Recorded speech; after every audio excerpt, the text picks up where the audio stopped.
What I want to look at right now is water. What type of water should we be drinking, and when should we be drinking it, and why should we be drinking water? A man said to me, "Everyone tells me to drink water, you told me why." So let me tell you why. So let's have a look at water loss in a day. So from the kidneys, now please bear with me here because I'm an Australian, so I'm going to say litre, but I think you realise in the US a quart is the same as the litre. So from the kidneys we have 1.5 litre loss in a day. From the colon we have 0.3 of a litre loss in the day. From the lungs we have a 0.2 of a litre loss. And what's a surprise to most is from the skin, we have a 0.5 of a litre loss. So that's 2.5 litre loss, so litre loss in a 24-hour period. We need to be replacing 2 litres or 2 quarts of water. Well, what about the other? Well, in our magnificent breakfast this morning, we had water coming in through our mango, through our grapefruit, so you see your fruits and vegetables also supply some fluid, but we need to have at least 2 litres of pure water a day. So here's the rule of thumb. So 50 pound body weight to 1, well, I'll say quart for your sake, for 1 quart or 1 litre. So that means if someone is 100 pound, they should be having 2 quarts a day. And I guess someone gets very concerned if they're 200 pound, does that mean I got to drink 3 quarts a day? Well, that's a good incentive for weight loss. And if someone's only drinking 2 glasses of water a day and they're 200 pound, they can get very discouraged at that news. So you know what I say, Rome wasn't built in a day. You just start little by little by little to drink more. But it's a good rule of thumb for children because children need water. And you watch, a child gets up in the morning, runs around and plays for a while, sit down for breakfast. What's the first thing they want to do straight after breakfast? Water. Because they sat to eat dehydrated. Same with the adults. How many adults get up in the morning, first thing they have is, say, orange juice and a cup of coffee. Isn't that the traditional breakfast fluids? And what are they doing when they have their orange juice and their cup of coffee? They're thirsty, they're trying to hydrate, but neither will hydrate them. How clean would your body be if you washed it in orange juice? How clean would your body be if you washed it in a cup of coffee? Water and water alone will supply what the body needs. And there's a book called One of the Body's Many Cries for Water. It's by a Dr. Batman Geheldage, we'll call him Dr. B, an Iranian doctor. And his story is very interesting. He was in prison, political prisoner, and all the patients, well, not patients, but residents in the jail would come to him because he's the doctor. And he had nothing. So he just kept giving everyone a glass of water. And you know, they were happy because he actually did something. And every 15 minutes he'd give them another glass of water. And so he'd come and see them, give them another glass of water, and to him it was a bit of, what else can I do? But then he noticed something, they all were getting better. In fact, the word went round, we've got the best doctor here in this jail. Everyone's getting better. So he put his detective hat on. Why are they getting better? All I'm doing is giving them water. And out of that came his book, One of the Body's Many Cries for Water. And what's fascinating about his book, I'm pretty sure it's in the bookshelf there, is he goes into every single body function, because don't you love it when someone says, why is this happening?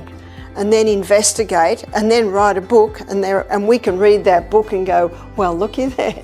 No need to reinvent the wheel. This guy's done it all. And what he found was the first place that water is lost is the stomach. Because lining our stomach, we have a thick mucosa lining, and in that thick mucosa lining is sodium bicarbonate. And that sodium bicarbonate is in the stomach lining, so that if any stomach acid tries to go through, it's immediately negated or neutralized, so that the hydrochloric acid doesn't eat out our stomach. But one of the first places that water is taken from in dehydration is the lining of the stomach. And so when someone is dehydrated, they can have a very thin stomach lining.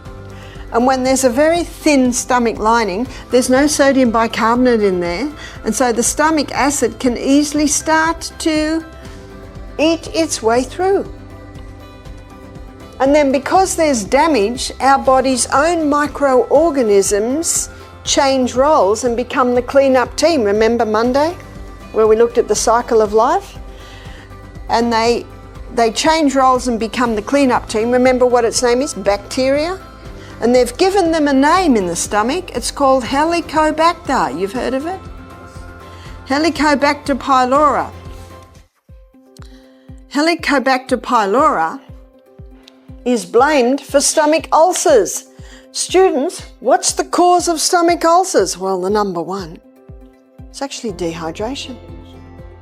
And Dr. B claimed that at the writing of his book to have cured 3,000 cases of stomach ulcer with water alone. Because the first place that the water is taken from is the lining of the stomach. And the first place it goes to is the lining of the stomach. So a glass of water, half an hour before the meal, the first thing it'll do is it'll thicken that mucosa lining on the stomach. So there's a couple of doctors from Australia, Western Australia, that got a Nobel Prize for discovering that Helicobacter pylori causes stomach ulcers. They were even putting Helicobacter pylori into someone's stomach and, yeah, stomach ulcer. But you know what my question is? Well, were they dehydrated? How much water were they drinking? Are they coffee drinkers? We had a pathologist attend our program. He said, we did studies on coffee and we found it took 5 glasses of water to make up for the dehydrating agents in 1 cup of coffee. Now, when you look at that, I think you'd agree with me, the nation's dehydrated. And Dr. B's book, One of the Body's Many Cries for Water, it actually explains why all of these ailments are happening. The other title to his book is, he's not sick, he's thirsty.